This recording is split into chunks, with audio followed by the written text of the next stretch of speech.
Olá, boa noite a todos.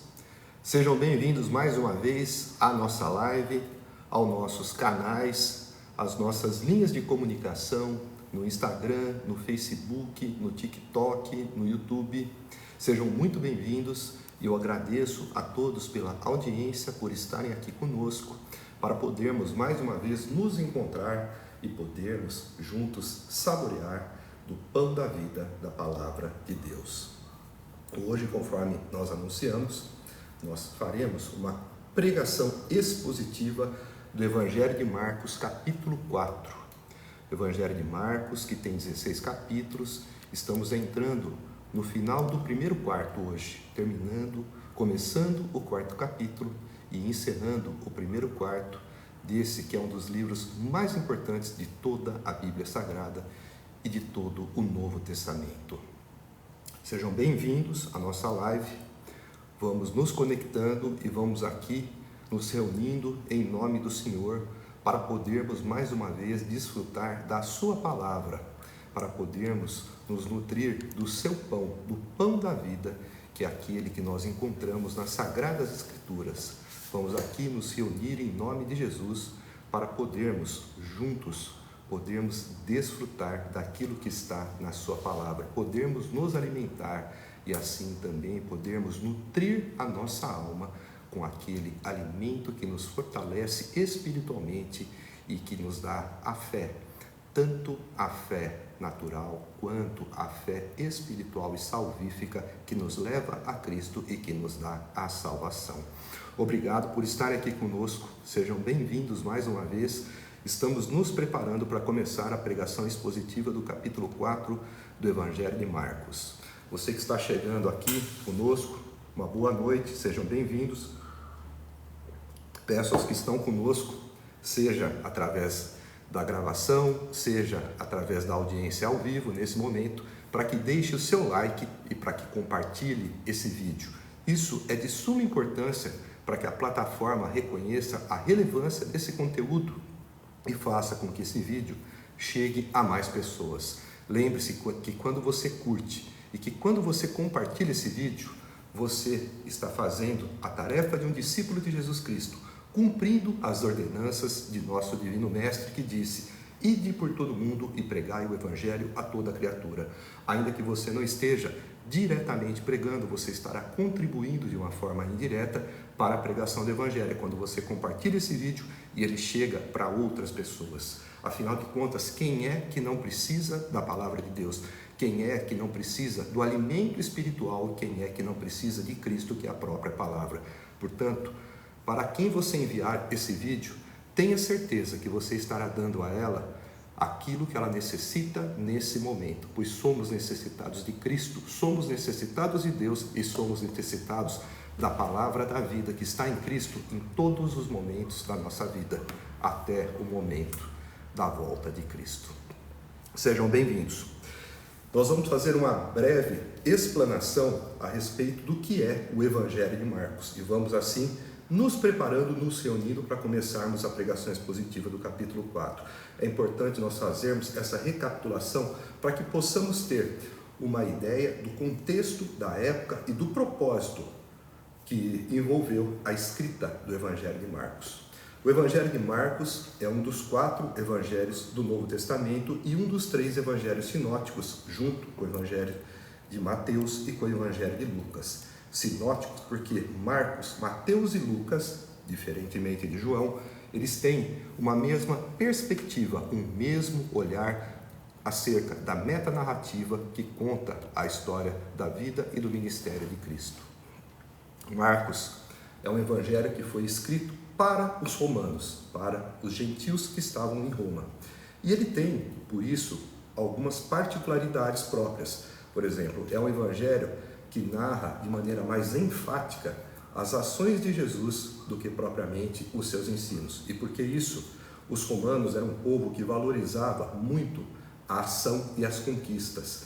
Eles eram muito maravilhados com aquilo que faziam os seus generais e com aquilo que faziam os seus imperadores, com as conquistas militares belicosas, com os atos heróicos dos seus heróis de guerra. Por isso, ali Cristo é retratado como alguém que está em constante movimento, como alguém que está constantemente em ação. Cristo não para o momento. Fez uma coisa, logo a seguir fez outra, logo a seguir fez outra, logo a seguir fez outra. Esse padrão de narrativa é encontrado ao longo de todo o Evangelho de Marcos. Cristo está ali, ora curando, ora fazendo milagres, ora multiplicando os pães, assistindo os enfermos e, sobretudo, pregando o Evangelho. Ele cura doentes, ele liberta enfermos, aqueles que estão cativos de demônios, ele anda sobre as águas, ele multiplica os pães e os peixes. Cristo é alguém que está em ação o tempo todo. E isso mostra uma particularidade do próprio Cristo e do seu ministério, que disse que veio muito mais para servir do que para ser servido. Cristo é apresentado para os romanos como aquele que serve, como aquele que é servo, mas ao mesmo tempo também é Senhor. Porque, enquanto servo, ele vai dar a assistência necessária àqueles com quem ele se depara e que estão em necessidade, curando, ressuscitando os mortos, dando vista aos cegos, dando audição aos surdos, dando voz aos mudos, limpando os leprosos, dando movimento aos deficientes, ressuscitando aos mortos, alimentando os que estão com fome e pregando a mensagem do reino de Deus. Mensagem esta que era o principal objetivo de seu ministério. Cristo mesmo disse que veio para pregar, mais do que para fazer sinais e milagres e ser conhecido como milagreiro, porque a importância da sua palavra estava justamente no fato dela trazer a salvação para a alma e a vida eterna, mais do que nos seus milagres e nas suas curas, que apenas amenizava as dores do corpo, as deformidades, as enfermidades, mas que não davam a vida eterna. A palavra de Cristo, a fé nele como Senhor e Salvador, junto com o arrependimento, é o que, em combinação, traz a salvação. Cristo se preocupava mais com isso do que simplesmente em curar. Cristo era o médico dos médicos, mais um médico de almas, porque dava a salvação e a vida eterna, do que um médico de corpos. Mas Cristo, como médico, foi brilhante e foi o melhor em qualquer das especialidades em que atuou, seja como médico de almas, seja como médico de corpos. Agora, Cristo, além de agir e de servir, e de ser assim apresentado como servo por Marcos, Cristo também foi apresentado como Senhor. E como o Senhor dos senhores, como o Rei dos reis, como aquele que fez coisas que nenhum imperador, que nenhum general e que nenhum herói greco-romano nunca fez. Cristo morreu numa cruz por nós, mas Cristo, diferente de todos os outros, ressuscitou e venceu a morte, mostrando que tinha poder e soberania sobre aquilo que nenhum homem nunca teve e nunca vai ter. Cristo mostrou assim o seu senhorio e a sua realeza por meio da sua ressurreição. Então, nesse sentido, Cristo é retratado no Evangelho de Marcos como servo e também como Senhor, como aquele que veio nos dar a assistência e o respaldo nas nossas necessidades assistenciais e existenciais, e como aquele que também veio nos dar a vida eterna, garantindo esta vida por meio da prova de que é maior do que a morte, de que morreu e ressuscitou, e de que assim também pode nos assegurar a ressurreição e a vida eterna. Sejam bem-vindos mais uma vez ao nosso canal, à nossa live. E agora que fizemos um breve resumo do Evangelho de Marcos, apresentando as suas particularidades, os seus propósitos e o público para o qual ele foi dirigido quando escrito, nós vamos dar início à exposição, a exposição do capítulo 4 do Evangelho de Marcos.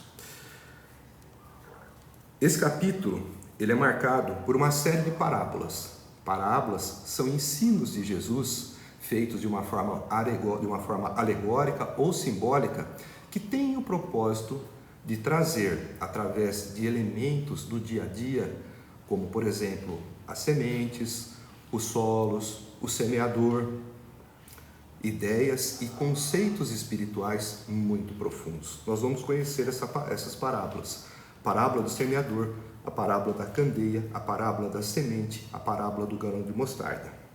E no final, nós encerraremos esse capítulo com uma passagem emblemática das Escrituras, onde Jesus acalma uma tempestade. A parábola do semeador, ela se inicia no capítulo 4, versículo 1, trazendo os seguintes dizeres. Novamente Jesus começou a ensinar à beira-mar. Reuniu-se ao seu redor uma multidão tão grande que ele teve que entrar num barco e assentar-se nele. O barco estava no mar, enquanto todo o povo ficava na beira da praia. Aqui é importante que nós percebamos que Jesus, ele estava há mais ou menos um ano do início do seu ministério. Nesse período, ele acabou fazendo um rol numeroso de inimigos, de pessoas que eram contrárias ao seu ministério, à sua pregação e às suas ideias, contrários à mensagem do reino. Eram principalmente os fariseus, os escribas e parte do povo, que muito se impressionava com os milagres de Jesus, mas que não estava interessado nos ensinamentos que ele trazia, na mensagem que ele anunciava. Nesse sentido, Jesus começou a encontrar alguma resistência em encontrar lugares para pregar. No início, nós víamos que Jesus pregava nas sinagogas. Ele era reconhecido como um mestre, como um rabino e tinha espaço para falar. Mas na medida em que os seus ensinamentos começaram a desnudar e a revelar verdades que os escribas e os fariseus queriam ocultar, na medida em que Jesus começou a confrontá-los, dizendo coisas que eles não queriam ouvir, Jesus começou a ser boicotado e não ter espaço mais para pregar nas sinagogas. Mas isso não impedia o mestre de cumprir o seu ministério e de anunciar a sua palavra. Jesus usava a praia como plateia, como auditório, e usava um barquinho como púlpito. Jesus cria na providência do Pai para lhe acrescentar os meios necessários para que o seu ministério pudesse se cumprir. E na sequência nós vemos que ele, ali na praia, de cima de um barquinho, ele lhes ensinava muitas coisas por parábolas. Então, é importante que nós o lembremos que essas parábolas são formas de ensino que trazem um simbolismo e uma alegoria para revelar verdades espirituais profundas. Nessa fase do seu ministério, Jesus começou a falar sobre o reino de Deus, explicando o que era esse conceito a partir de diversas metáforas, a partir de diversas símiles, de diversas comparações, para fazer com que os seus discípulos tivessem o discernimento e o entendimento necessário desse conceito. Digo isso porque os discípulos de Jesus, que eram em sua maioria judeus, eles tinham uma ideia de que o reino de Deus seria estabelecido ainda na terra, de uma forma completa, e que teria um rei nos moldes, por exemplo, do rei Davi, um rei que viria com um poderio e com uma força militar e política suficientes para libertar os judeus do jugo e domínio romano. Eles não tinham ideia que Jesus vinha estabelecer o reino de Deus, e esse reino messiânico e espiritual tinha como inimigo maior o diabo e o pecado. A libertação não era do jugo romano, não era uma libertação política militar, mas era uma libertação da escravidão pelo pecado. E eles não entendiam esse conceito de reino, pois não viam uma coroa na cabeça de Jesus, não viam um grandioso exército que deveria compor um reino, não viam uma estrutura administrativa, política, que fosse compatível com toda a realeza e com toda a grandiosidade esperada para o reino de Deus. Então Jesus foi trabalhando a mente e o coração dos seus discípulos por meio de parábolas. E essas parábolas serviam para mostrar verdades espirituais profundas para aqueles a quem Jesus queria revelar.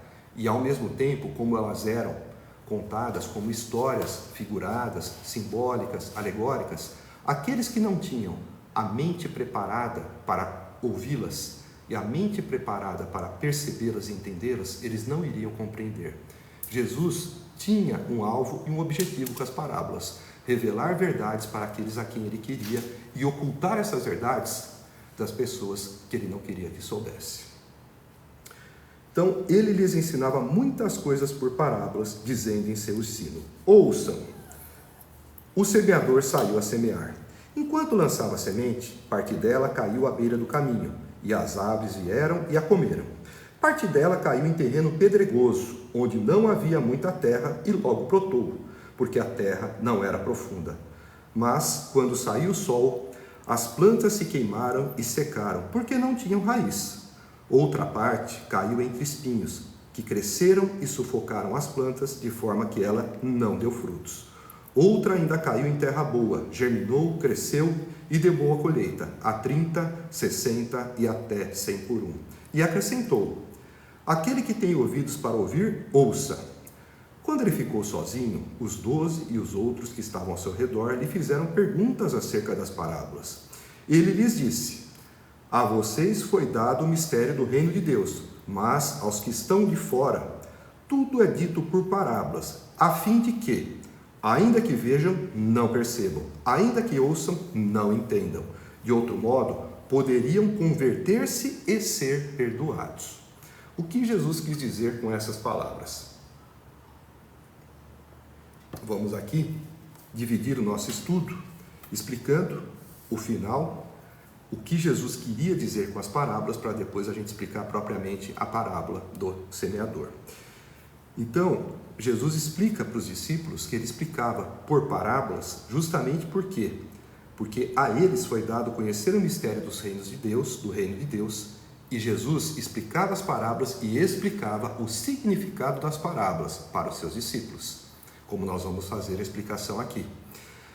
Ao mesmo tempo em que aos que são de fora, ou seja, aqueles que tinham o coração endurecido, os fariseus, os escribas e boa parte do povo que só se interessava nos milagres de Jesus, nas suas curas e na multiplicação de pães e de peixes para alimentação, mas que não estavam preocupados no seu ensino, que tinham assim também o coração endurecidos, as parábolas, elas traziam condenação. Por quê? Ao mesmo tempo em que elas eram janelas abertas ao entendimento para aqueles que tinham a mente e o coração aberto, elas eram portas fechadas para o entendimento daqueles que tinham a mente e o coração endurecidos, resistentes, refratários às palavras de Jesus.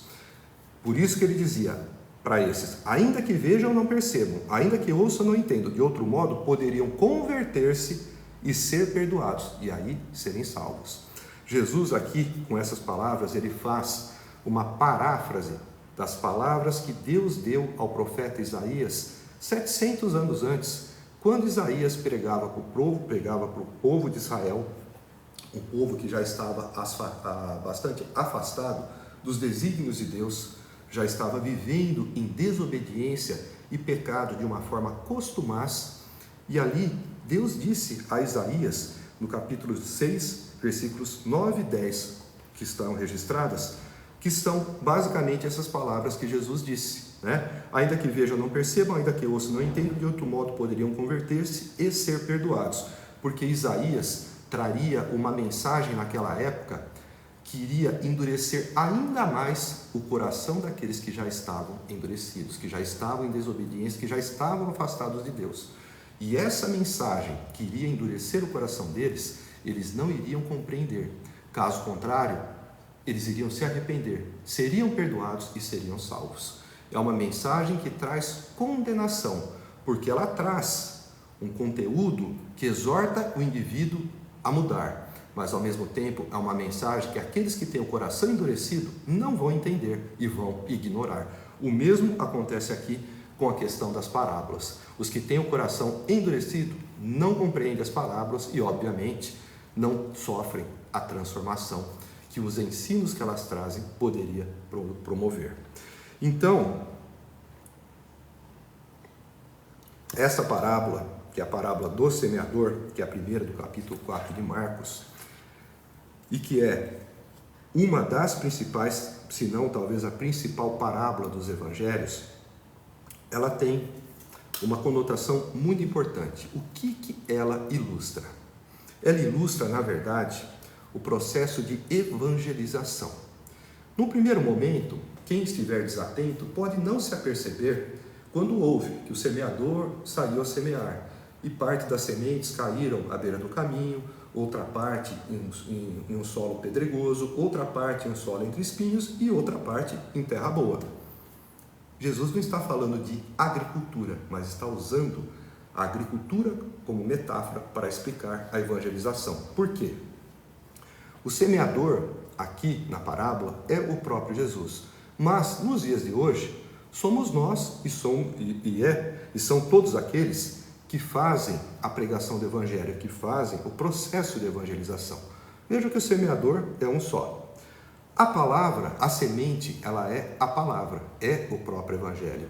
Então vejamos, o semeador e a semente é basicamente uma coisa só.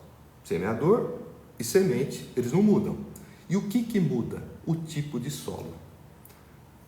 Um solo é um solo que está à beira do caminho, o outro solo é um solo pedregoso, o outro é um solo cheio de espinhos e o outro é uma boa terra. E o que esses 4 diferentes tipos de solo representam? Eles representam 4 diferentes tipos de pessoas ou 4 diferentes tipos de ouvintes da palavra. Na segunda parte da parábola, Jesus começa a explicar a parábola aos seus discípulos, fazendo basicamente isso que eu fiz aqui agora. Só que ele vai mostrar também o resultado da pregação, o resultado da semeadura em cada tipo de solo. Isso é uma forma de mostrar a maneira como cada tipo de pessoa reage ou responde quando é evangelizada. Então, nós vamos ver aqui, na continuidade do capítulo 4, no versículo 13. Então Jesus lhes perguntou: vocês não entendem essa parábola? Como então compreenderão todas as outras? Mostrando justamente a importância que tem essa parábola. O semeador semeia a palavra. Algumas pessoas são como a semente à beira do caminho, onde a palavra é semeada. Logo que a ouvem, Satanás vem e retira a palavra nela semeada. Outras, como a semente lançada em terreno pedregoso, ouvem a palavra e logo a recebem com alegria.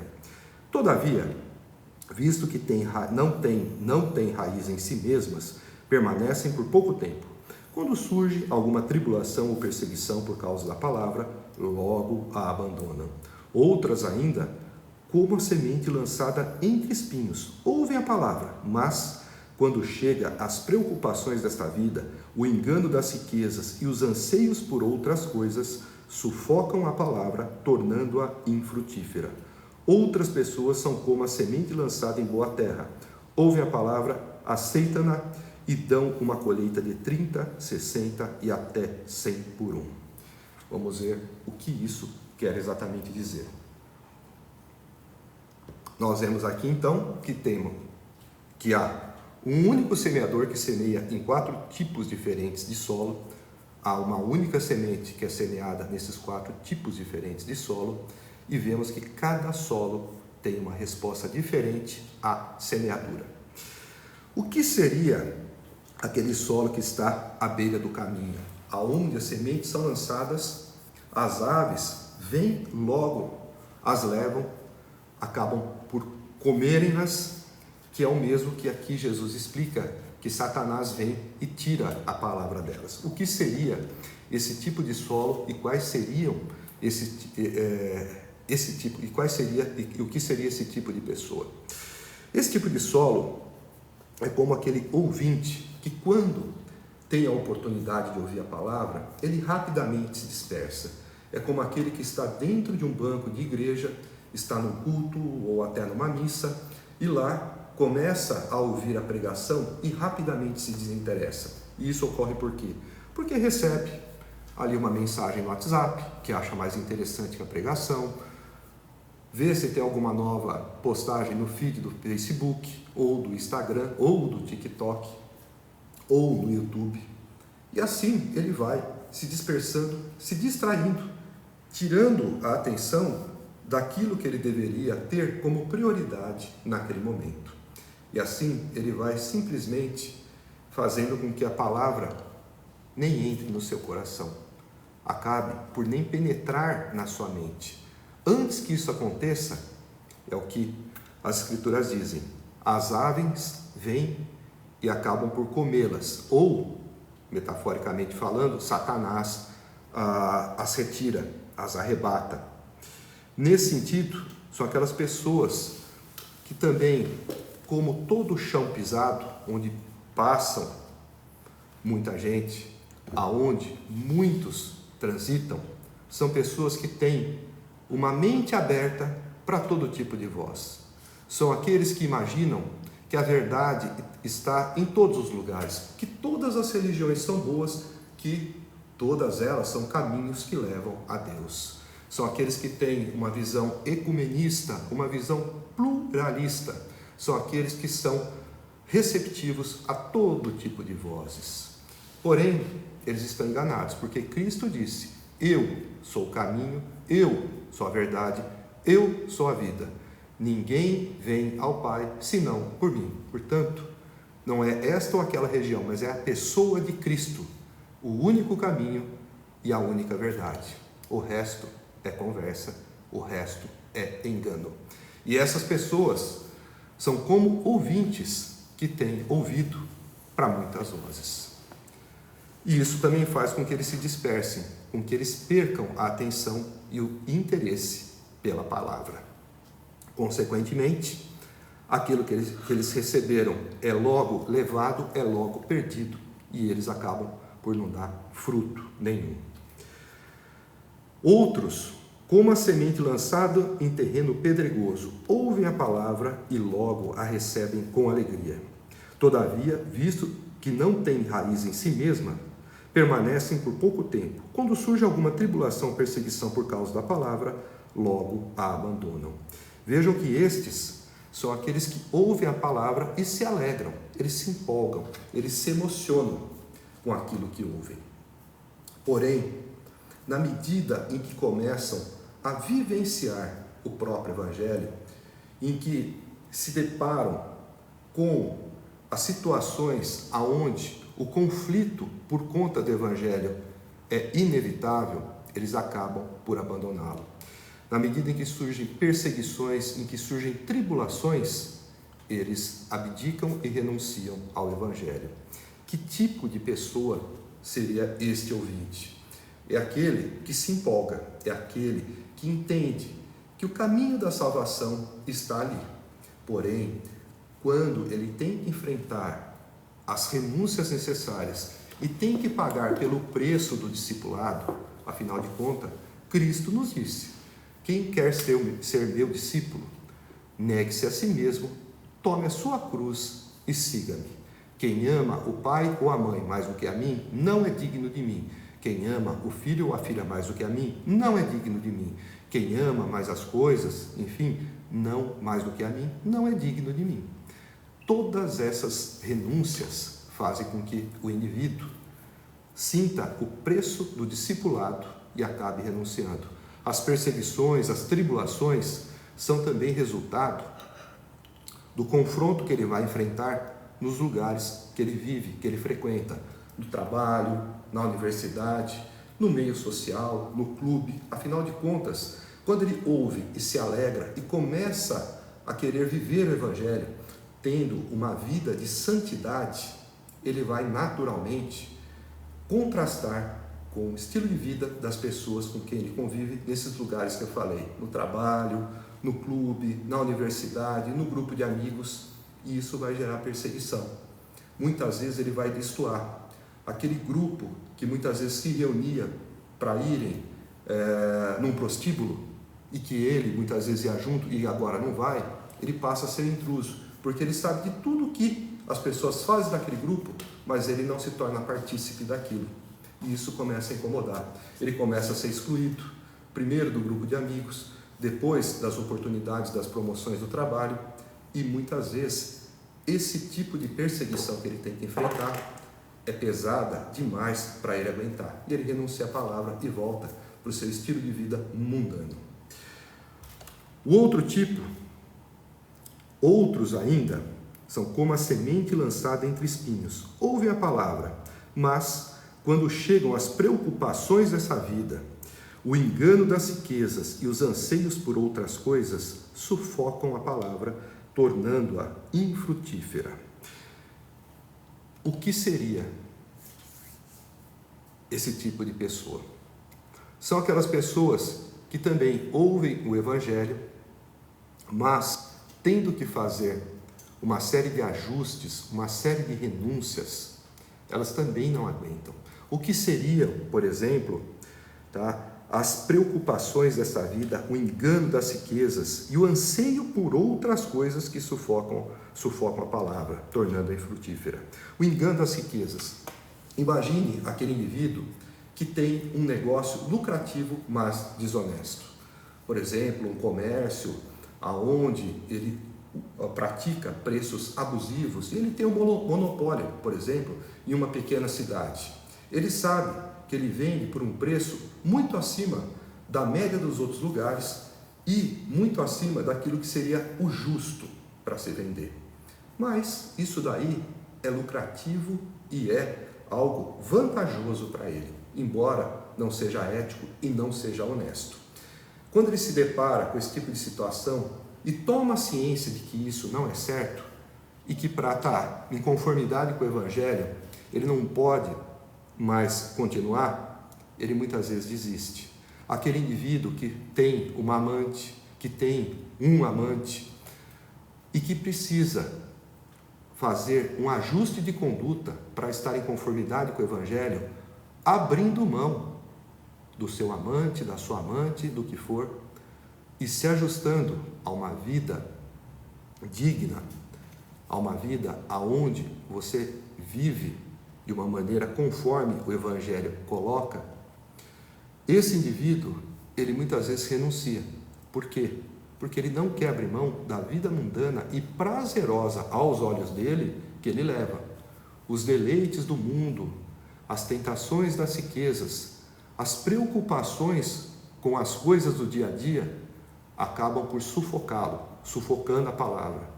Aquele indivíduo que muitas vezes sabe que a palavra é importante, que Deus é em primeiro lugar, mas ele não consegue tirar da cabeça dele a preocupação com os boletos, com a escola das crianças, com a mensalidade do clube, com a prestação do carro importado que ele comprou, que é muito mais do que aquilo que ele precisa, ou daquela casa ampla que ele quer colocar para fazer fotos no Instagram. Tudo isso acaba por ocupar o tempo dele mais do que ele deveria ter o tempo ocupado com a palavra e com as coisas de Deus. Então, isso o sufoca e acaba por sufocar a própria palavra, a própria semente, fazendo com que ela acabe por não prosperar. E por fim, outras pessoas são como a semente lançada em boa terra. Ouvem a palavra, aceitam-na e dão uma colheita de 30, 60 e até 100 por um. Essas pessoas são aquelas que de fato recebem a palavra, ouvem a palavra e começam a viver de fato na palavra. E elas dão fruto, 30, 60 e a 100 por um. Nós vemos que nem todos que ouvem, que recebem e que praticam a palavra dão fruto na mesma proporção. Uns são mais frutíferos e outros menos frutíferos, mas o fato é que todos esses que estão nesse quarto grupo são aqueles que estão, de fato, vivendo conforme o Evangelho. Isso nos traz uma reflexão. Se nós temos 4 tipos de solo, representando 4 diferentes tipos de pessoa, e somente um tipo de solo é terra boa, somente um dá fruto, esses frutos que nós aqui verificamos, eles são boas obras e são frutos de arrependimento, principalmente. Somente 1/4 dos solos produzem alguma coisa. Isso significa, dentro dessa perspectiva, que somente 1/4 ou 25% das pessoas é que vão ser salvas. E isso está em total acordo com outras passagens do Evangelho que falam dessa mesma doutrina. Por exemplo, quando Jesus diz que a porta é estreita e o caminho é apertado e que por isso poucos há que a encontrarão. Muitos são chamados, poucos os escolhidos. Então nós temos que entender que a salvação é para poucos. A porta é estreita, o caminho é apertado, não são todos que vão salvar, a salvação não é universal, tá? E as renúncias que o Evangelho impõe, o ajuste de conduta e a vida de santidade que nós devemos ter é para poucos. Quando você recebe o Evangelho e quando você aceita Jesus como Senhor e Salvador, o Espírito Santo passa a atuar em você, promovendo um novo nascimento. E nesse novo nascimento, você deixa de ser nascido da carne e passa a ser nascido do Espírito. Na prática, o que isso significa? Você começa a ter uma vida de santidade, deixando o velho homem e a velha roupa para trás e vestindo uma nova roupa, lavada no sangue do Cordeiro e tornando-se um novo homem, uma nova criatura, caminhando no sentido da santificação até a completa conversão.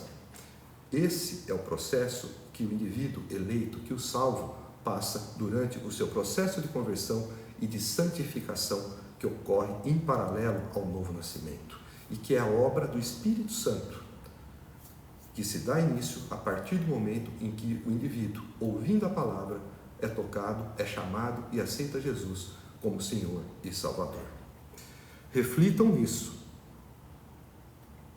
Que tipo de solo você tem sido e que tipo de solo você é quando você ouve a palavra? O que a palavra promove em você? Frutos? Poucos frutos? Muitos frutos? Nenhum fruto? Nenhum interesse pela palavra? Pense bem, porque só a terra boa é que vai frutificar. E só o indivíduo representado pela terra boa é que vai se salvar. Que Deus ilumine a todos nós. A parábola seguinte, só para complementar, a parábola do semeador é uma parábola também que mostra a questão da responsabilidade humana no processo de evangelização. O Espírito Santo, ele promove um novo nascimento, uma transformação, uma metanoia, uma mudança completa no indivíduo. Mas a responsabilidade de pregar, de levar o Evangelho a toda criatura, como Jesus falou, é de todos nós que somos discípulos de Cristo. Nós não devemos escolher o solo onde nós vamos semear, nós não devemos escolher a pessoa para a qual nós vamos pregar, a casa aonde nós vamos levar o Evangelho. Nós devemos pregar a todos aqueles que nós encontrarmos. Nós não devemos escolher um local para semeadura, mas por onde passarmos nós devemos semear. Nós temos essa responsabilidade. Fazer a semente germinar e frutificar é responsabilidade de Deus, feita através do Espírito Santo, mas a semeadura é responsabilidade nossa. Vamos passar agora para a parábola da candeia. Essa parábola nós encontramos também no Evangelho de Lucas, no capítulo 8, versículos de 16 a 18. Ele lhes disse, no caso Jesus: quem traz uma candeia para ser colocada debaixo de uma vasilha ou de uma cama? Acaso não a coloca no lugar apropriado? Porque não há nada oculto, senão para ser revelado, e nada escondido, senão para ser trazido à luz. Se alguém tem ouvidos para ouvir, ouça. Jesus novamente aqui se dirigindo aos seus discípulos de uma forma misteriosa. Misteriosa, em um primeiro momento, quando nos perguntamos o que Jesus queria dizer com uma candeia. O que é uma candeia? Uma candeia, na verdade, é uma espécie de lamparina incandescente que era alimentada por óleo dos tempos antigos, dos tempos de Jesus. Era como se fosse, o que teria mais próximo dos nossos tempos, uma lamparina alimentada, por exemplo, por querosene, ou, por exemplo, uma vela. Tá? O fato aqui é que, ele pergunta, quem é que pega uma candeia e a coloca debaixo de uma vasilha?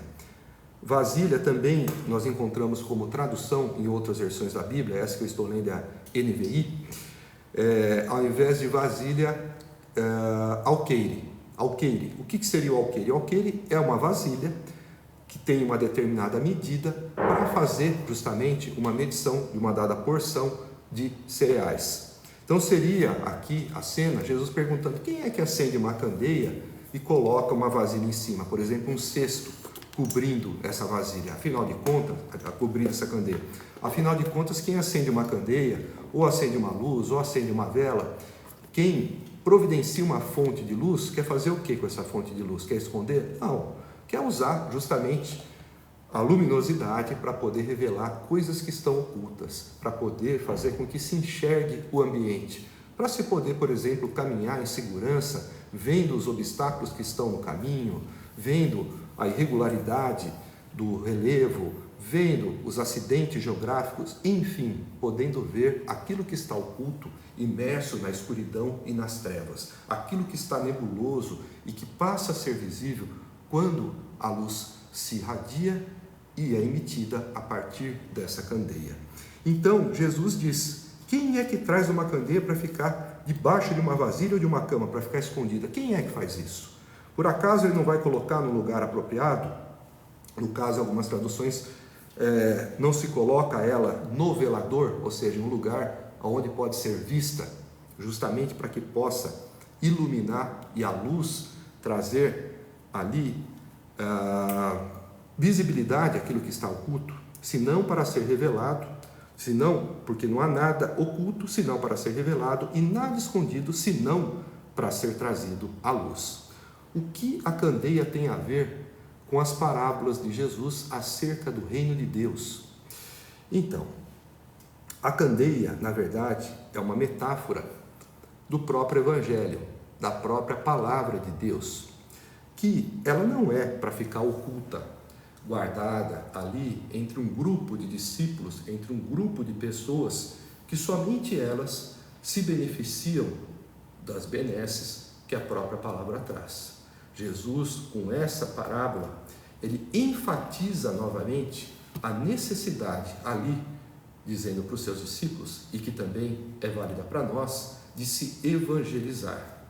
A candeia é a luz. A candeia representa o próprio Evangelho, representa a própria palavra, representa a essência do próprio Cristo, pois Cristo é a luz do mundo e Cristo é o Verbo, Cristo é a palavra. Isso ele dizia porque os seus discípulos no início, eles tinham alguma dificuldade de entendimento não só das parábolas, mas do propósito do próprio ministério de Jesus. Num primeiro momento eles deviam se perguntar: já que Jesus conta em parábolas para que alguns não compreendam, e depois ele revela em particular para nós o significado de cada parábola, será que não seria para que a gente deixasse guardado entre a gente os ensinamentos que eles nos dá? Então Jesus, com essa parábola da candeia, ilustrando a necessidade de fazer com que a luz seja vista por todos, seja colocada no velador, ao invés de ficar debaixo de uma vasilha, de um alqueire, debaixo de uma cama, ele enfatiza a necessidade dos seus discípulos pregarem o Evangelho, levarem o Evangelho a toda criatura e em todo o mundo. Justamente para quê? Para que isso não ficasse ali restrito ao grupo apostólico ou restrito ao grupo que rodeava os apóstolos, aos demais discípulos.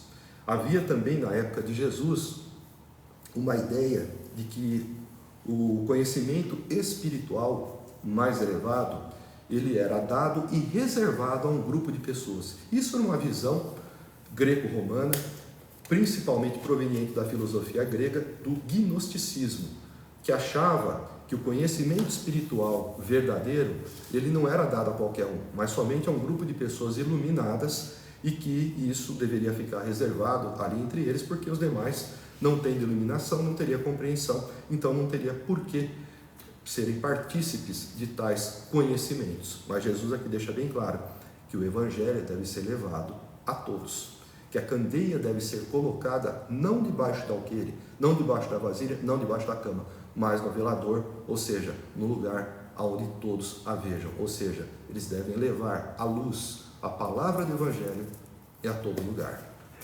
Na sequência, ele ainda diz, complementando: considerem atentamente o que estão ouvindo, continuou ele. Com a medida com que medirem, vocês serão medidos, e ainda mais lhes acrescentarão. A quem tiver, mais lhe será dado, de quem não tiver, até o que tem lhe será tirado. O que Jesus quer dizer com essas palavras? O O Evangelho de Marcos, como eu disse, é um evangelho muito dinâmico. Jesus muda de um assunto para outro de uma maneira muito rápida, embora sejam assuntos que estejam intimamente relacionados. Quando ele diz, com a medida com que medirem, vocês serão medidos e ainda mais lhes acrescentarão, ele está dizendo a respeito do tratamento interpessoal. Com a medida com que medirem, vocês serão medidos. Vocês vão ser tratados da mesma forma como vocês tratam as outras pessoas. E ainda mais lhes serão acrescentados. Ou seja, se você é uma pessoa incompassiva, se você é uma pessoa dura no tratamento com o outro, você vai ser também tratado com dureza e com um pouco mais de rigidez, porque um pouco mais lhe será acrescentado. Nesse sentido, é uma maneira de exortar as pessoas a tratarem uns aos outros da forma como gostariam de ser tratados. É também uma maneira de incentivá-los a pregar o Evangelho, pois se eles estavam ali recebendo o Evangelho e sabiam que aquilo era bom, porque vinha de Jesus, eles deveriam também tratar os outros da mesma maneira como eles estavam sendo ali tratados. Aquilo que eles estavam recebendo, eles deveriam também levar adiante, pois se era bom para eles, seria bom também para os outros, porque aquilo que eles fizessem, eles receberiam em troca e ainda com acréscimo.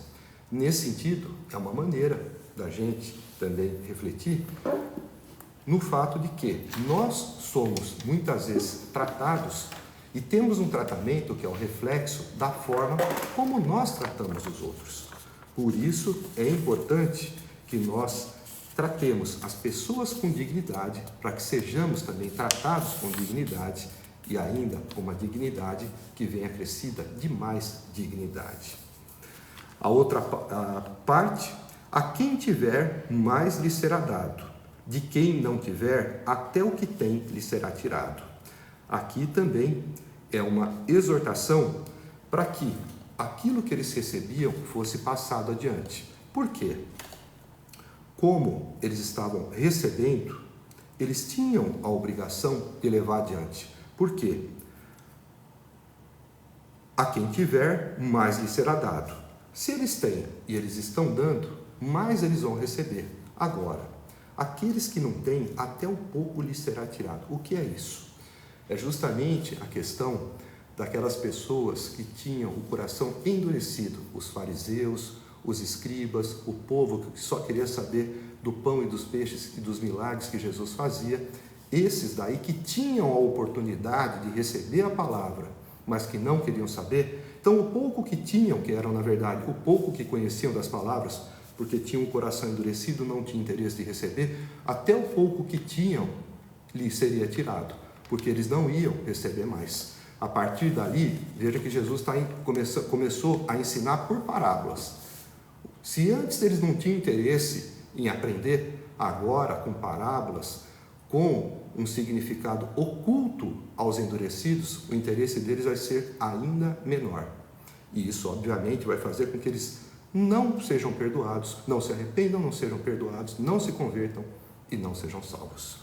Não que Deus endureça os corações, mas as pessoas que já estão com o coração endurecido, naturalmente, ficam com o coração ainda mais duro.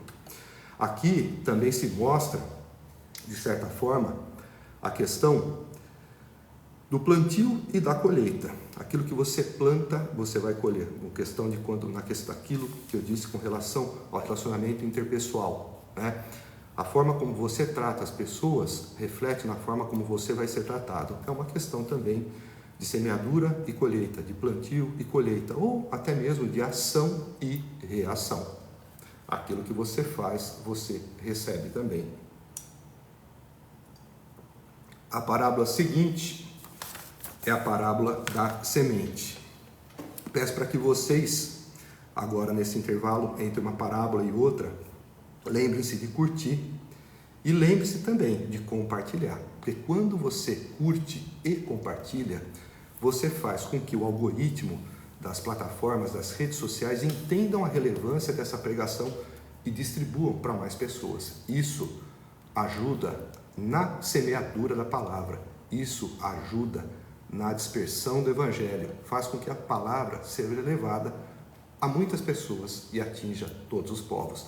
E você, quando compartilha, você está sendo partícipe da obra missionária de Cristo, porque o seu compartilhamento faz com que aquele ide que Jesus deu aos discípulos, ide por todo o mundo e pregar o Evangelho a toda criatura, seja cumprido. O seu compartilhamento leva essa palavra a outras pessoas, e outras pessoas compartilhando a outras pessoas, até que atinja o mundo todo. E eu pergunto para você, quem é que crê nas palavras de Jesus? Eu creio, você crê? Deixa a sua resposta aí. Responda, eu creio. Vamos adiante, parábola da semente.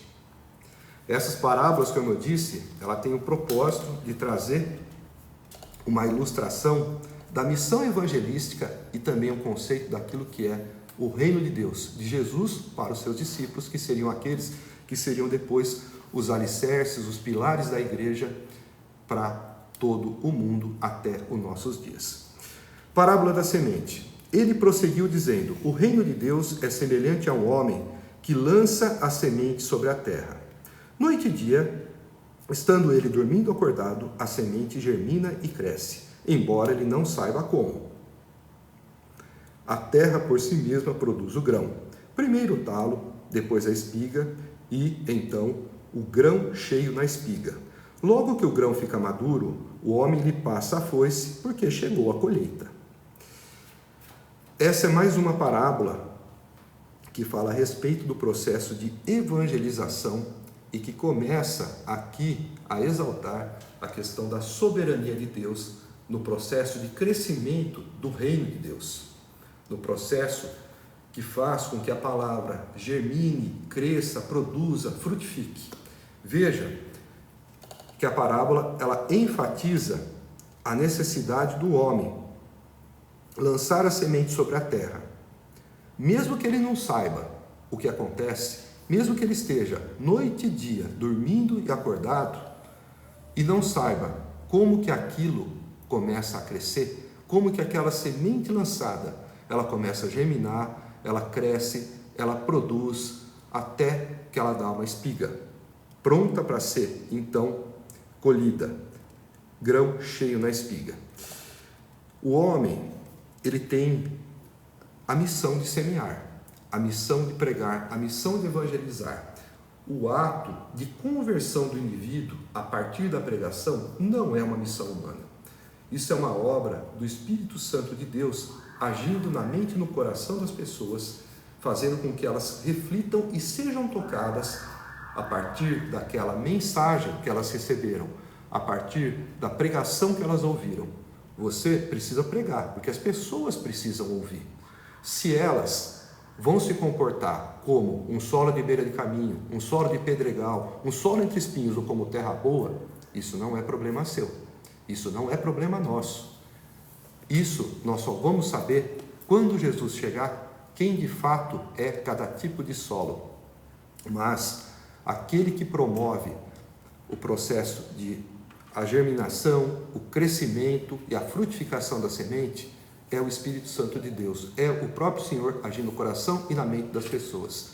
Nós, como cristãos e como os discípulos de Cristo, nós temos a missão de pregar, de semear, de levar o Evangelho e de deixar com que o Espírito Santo fique com a incumbência e a missão de fazer o processo de frutificação, a conversão do indivíduo, fazer com que ele tenha o discernimento e o entendimento daquilo que ele ouviu e fazer com que aquilo toque o coração das pessoas, iniciando um processo de novo nascimento, de santificação até uma completa conversão. Mas nós vemos que nessa parábola da semente há a necessidade de alguém semear, mas nós vemos que há nessa semente uma vida.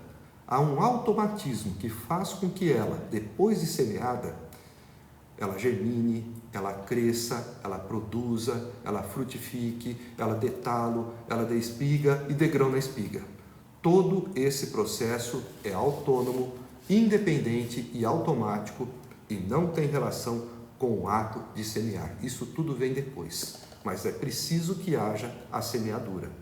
Nós vemos aqui, de uma maneira muito clara, a responsabilidade humana de semear e a soberania divina, fazendo com que a semeadura venha a prosperar. Na sequência, nós vamos ouvir e estudar a parábola do grão de mostarda, que também é uma parábola que elenca e que destaca a soberania de Deus no processo de expansão do reino. A parábola do grão de mostarda ela também é encontrada no Evangelho de Mateus e no Evangelho de Lucas. Novamente ele disse, no caso Jesus: com que compararemos o reino de Deus? Que parábola usaremos para descrevê-lo? É como um grão de mostarda, que é a menor semente que se planta na terra. No entanto, uma vez plantado, cresce e se torna uma das maiores plantas, com ramos tão grandes que as aves do céu podem abrigar-se à sua sombra. Com muitas parábolas semelhantes, Jesus lhes anunciava a palavra, tanto quanto podiam receber. Não lhes dizia nada sem usar alguma parábola. Quando, porém, estava a sós com os seus discípulos, explicava-lhes tudo. A parábola do grão de mostarda também é uma parábola emblemática e muito conhecida dentro das Escrituras e dentro dos Evangelhos. Aqui ele elenca a natureza, ele destaca a natureza do reino de Deus, que começa como algo pequenino, como um grão de mostarda, que era, dentro do conhecimento de botânica da época dos tempos de Jesus, a menor das sementes, e que se tornava, no caso, uma das maiores plantas. Era uma hortaliça que chegava a ter, muitas vezes, a altura de uma casa de 2 andares. A proporção que Jesus queria expressar era justamente de algo muito pequeno, tornando-se proporcionalmente algo muito grande. De uma semente milimétrica a uma planta, a uma hortaliça, no caso, com alguns metros de altura. É um processo de multiplicação de tamanho, de expansão, que é proporcionalmente muito importante, muito relevante. Nós vemos que é um exemplo de algo que começa com um indivíduo, porque Cristo, ele é a expressão do próprio reino de Deus. Cristo veio personificar o reino de Deus, e Cristo nasceu como um bebê em uma manjedoura. Nasceu dentro daquilo que estava fora da expectativa humana de grandiosidade, de realeza, de realização. O reino começa a partir de um bebê, nascido em uma manjedoura na cidade de Belém. Depois ele cresce e se torna tão numeroso quanto 12 pessoas, os 12 apóstolos. Depois surgem mais 70 discípulos, depois 120 no dia de Pentecostes, e depois na pregação de Pedro já são 3.000. E aí vai se multiplicando, como, por exemplo, um pequeno grão de mostarda que vai crescendo, como o fermento que vai deixando tudo levedado, até chegar nos nossos dias, onde nós temos bilhões de pessoas que se declaram cristãos. Então, Jesus vai mostrando para os seus discípulos a natureza do reino de Deus, como algo que começa pequenino, como uma semente, como um único homem, e como depois 12 homens, depois 70 homens, 120, 3.000 e assim por diante, e que vai crescendo, até de uma forma automática, tal que aqueles que fazem parte do próprio reino, eles não conseguem entender como que esse reino cresce. Como que dia após dia, noite após noite, dormir e despertar sucessivos, eles são acompanhados de um crescimento que muitas vezes não tem uma lógica. E nós vemos na prática que a expansão do reino de Deus, do Evangelho, foi acompanhado e é acompanhado de muita perseguição. Mas isso não é suficiente para poder conter o avanço do reino. Durante a história da igreja primitiva, no livro de Atos, nós vemos que as perseguições fizeram com que a igreja crescesse muito mais, porque os indivíduos perseguidos, eles se espalhavam para fugir da perseguição e levavam o evangelho para onde eles iam.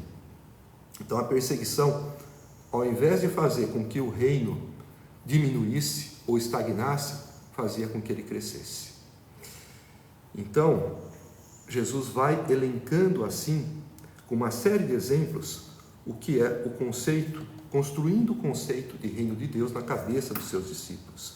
Nós vemos que essa grande árvore, ela tem ramos tão grandes que as aves do céu podem abrigar-se à sua sombra.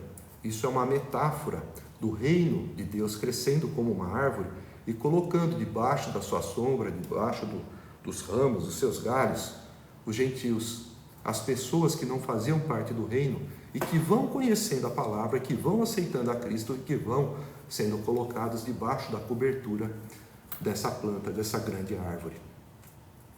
Então, a partir da parábola do semeador, da parábola da candeia, da parábola da semente, da parábola do grão de mostarda, Jesus vai construindo na cabeça dos seus discípulos o conceito do reino de Deus. E era feito a ilustração desse conceito de uma forma parabólica para que alguns compreendessem e outros não compreendessem, como a gente já explicou. E porque o reino de Deus, de fato, era algo que ainda não havia se concretizado na sua completude, em toda a sua plenitude, como ainda não se concretizou e só vai se concretizar com a chegada, com a volta, com a vinda do nosso Senhor. Então, esse conceito de reino, que não é um reino terreno, ele era explicado por meio de uma série de exemplos comparativos, que são as parábolas, para poder criar na mente dos seus discípulos e dos seus ouvintes um conceito mais concreto daquilo que é o reino de Deus. Nós vamos agora para a última passagem do capítulo 4 do Evangelho de Marcos, que também é uma passagem muito conhecida e muito importante, ilustrativa do poder de Deus, do poder de Cristo, que se chama Jesus acalma a tempestade. Essa passagem nós encontramos também nos evangelhos de Mateus e de Lucas. Naquele dia, ao anoitecer, disse ele aos seus discípulos, no caso Jesus, vamos para o outro lado. Deixando a multidão, eles o levaram no barco, assim como estava. Outros barcos também o acompanhavam. Levantou-se um forte vendaval e as ondas se lançavam sobre o barco, de forma que este ia se enchendo de água. Jesus estava na popa, dormindo com a cabeça sobre um travesseiro. Vejam essa passagem. Jesus, ele dormia deitado com a cabeça sobre um travesseiro, na popa do barco. A popa do barco é aquela parte de trás, aonde nos barcos da época de Jesus ficava o timoneiro. Esse travesseiro não era uma almofada que foi levada para Jesus dormir, não. Era a almofada onde sentava o timoneiro, aquele que manejava, aquele que manobrava o leme. É onde hoje ficaria nos pequenos barcos a motor, na parte de trás, um motor, por exemplo, um motor de popa. Tá? Então, Jesus estava ali, uma tempestade, um vendaval, o barco se enchendo de água e Jesus tranquilamente dormindo, com a cabeça confortada sobre um travesseiro. Os discípulos o acordaram e clamaram: Mestre, não te importa que morramos? Ele se levantou, repreendeu o vento e disse ao mar: Aquiete-se, acalme-se. O vento se aquietou e fez-se bonança completa. Essa expressão de Jesus, aquiete-se, acalme-se, alguns tradutores, quando fazem a análise na linguagem original, que é o grego, eles encontram uma semelhança muito grande com a ordem dada por Jesus aos demônios, como quando, por exemplo, ele dizia: cale-se e saia dele. E os demônios imediatamente saíam do indivíduo que estava ali possuído e o abandonavam. Então eles veem nessa passagem uma similaridade da forma como Jesus se dirige, ao mar, repreende o vento e diz ao mar, e a forma como ele se dirigia aos demônios. Nisso, eles fazem um paralelo e dá a impressão de que essa tempestade, ela tinha uma provável natureza demoníaca. Era algo que talvez tivesse sido, manifesto por meio de poderes satânicos, de poderes demoníacos, a fim justamente de abater o barco em que Jesus estava.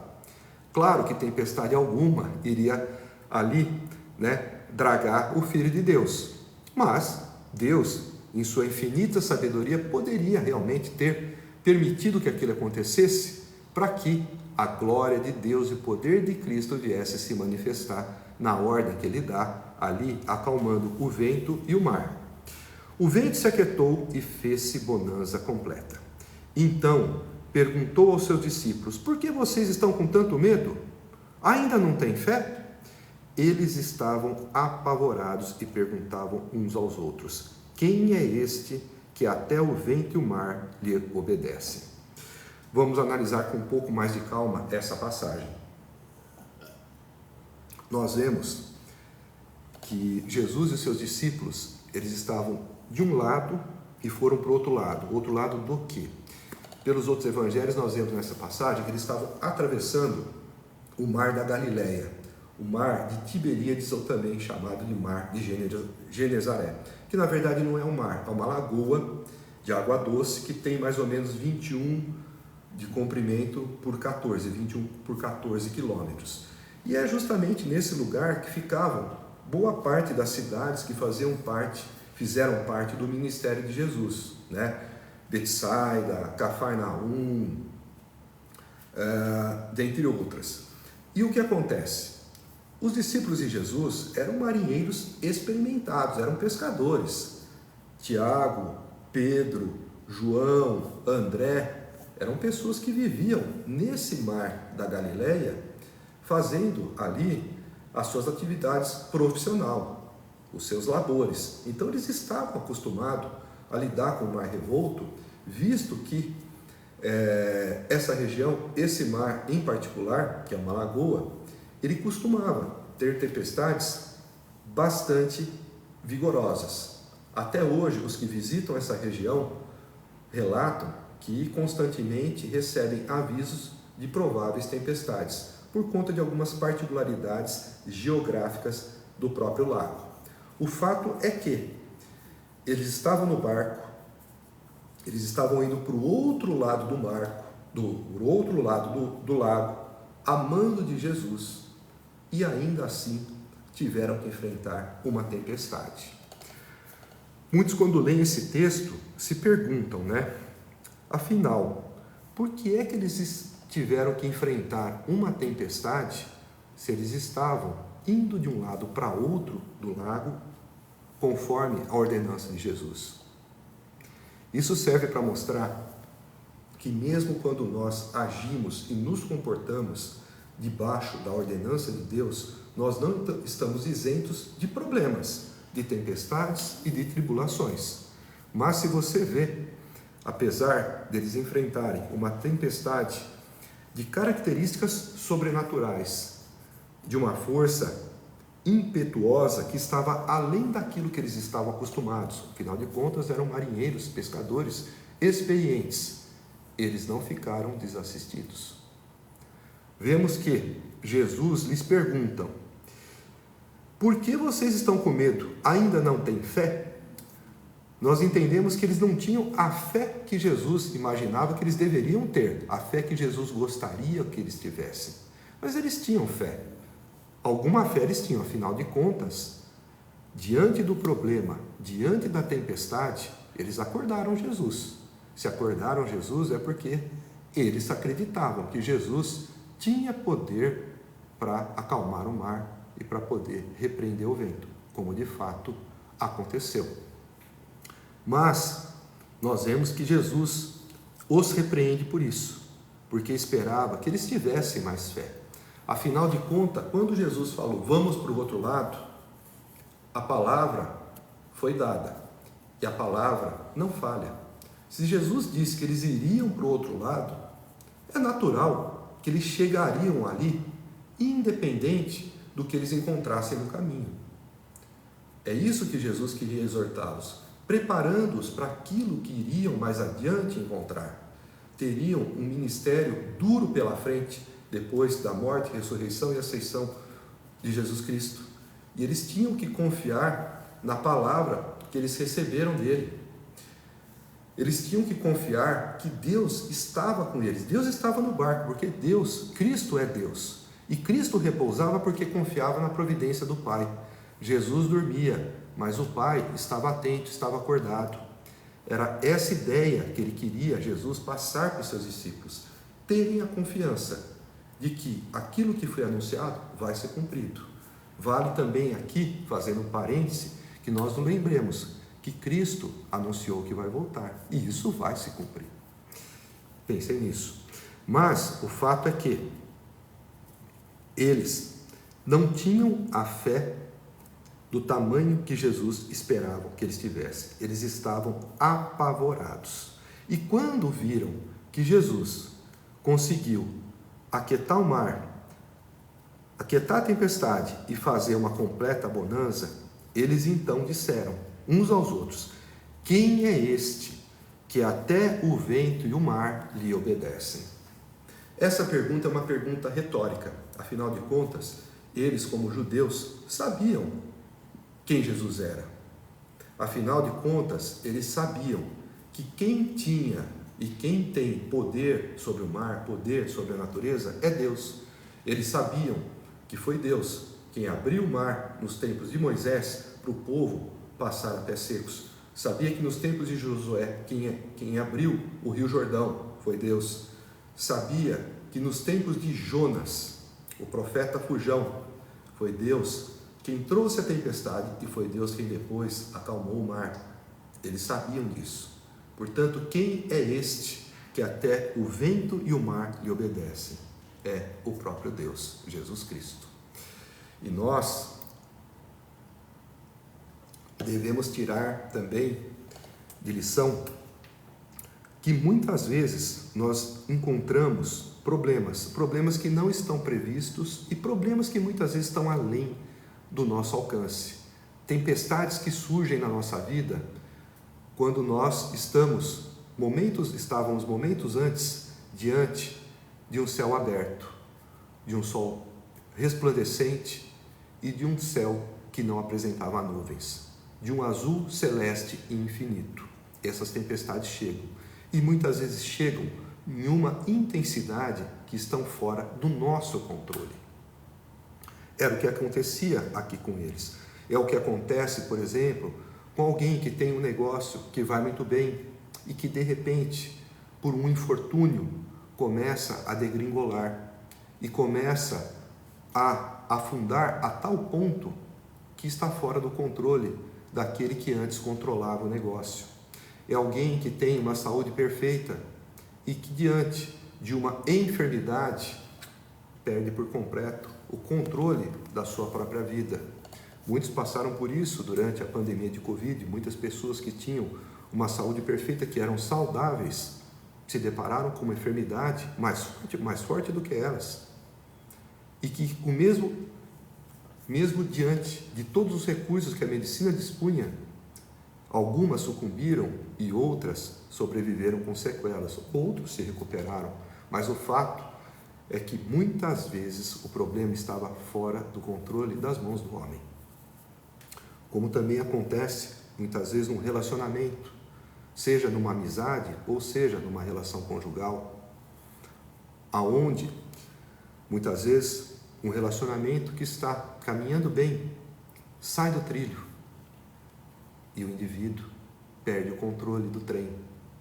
É nessas horas em que o controle está além das nossas mãos, em que o direcionamento está além do nosso alcance, é principalmente nesses momentos que nós devemos recorrer àquilo que tudo pode, que nós devemos, como os discípulos fizeram, pedir para Jesus intervir. Nós devemos orar constantemente, nós devemos estar constantemente em oração.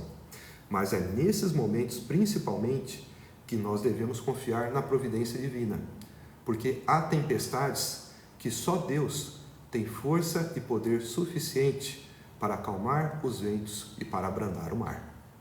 Então, nós devemos lembrar que nós não somos capazes de resolver todos os problemas, mas que Cristo tem capacidade para isso. As tempestades da nossa vida, elas podem, por piores que forem, serem resolvidas com uma simples palavra de Cristo. Aquiete-se, acalme-se, como ele fez com o bramido do mar que assustava os seus discípulos. Pensem nisso. Cristo é a verdade, Cristo é a vida, Cristo é o caminho e Cristo é a única solução para muitos problemas. Pensem nisso. Eu dou por encerrado a nossa pregação expositiva do capítulo 4 do Evangelho de Marcos. Eu espero que tenha sido edificante para cada um de vocês. Peço a Deus que nos dê mais oportunidades aqui de nos reunirmos em seu nome. Agradeço ao Pai por essa oportunidade que tivemos e oro para que cada um de vocês receba essas palavras em seus corações e para que Deus envie o Espírito Santo para fazer com que elas germinem, para fazer com que elas cresçam, para fazer com que elas produzam espigas e grãos nas espigas, para que obras de arrependimento e obras de santificação sejam abundantes em vossos corações. É o que peço a Deus em nome de Jesus. Amém.